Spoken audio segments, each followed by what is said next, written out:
Ang pagiging extra ng mga Pinoy ramdam na ramdam, lalo ngayong holiday season.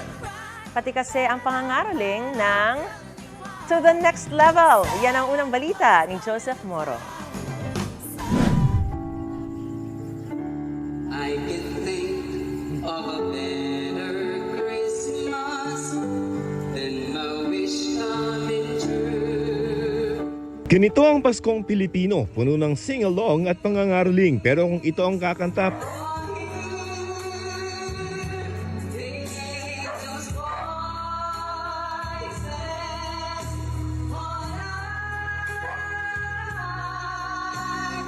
parang biglang may pa-concert sa tapat ng iyong bahay.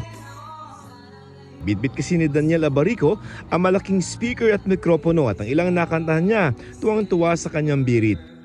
Sukay na rin siya ng mga singing contest kaya performance level ang pangangaraling.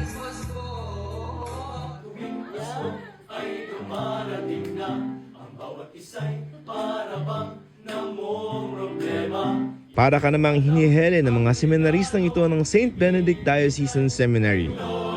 Kaya hindi lamang basta dama ang Pasko, dagdag pa sa lamig ng panahon, ang lamig ng boses nila may sayaw pa.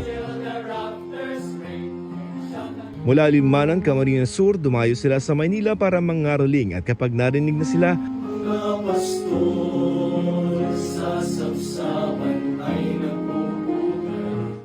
parang dinalaw ka na rin ng mga kumakantang anghel. Ito ang unang balita. Joseph Morong para sa GMA Integrated News. Gusto mo bang mauna sa mga balita? Mag-subscribe na sa GMA Integrated News sa YouTube at tumutok sa unang balita.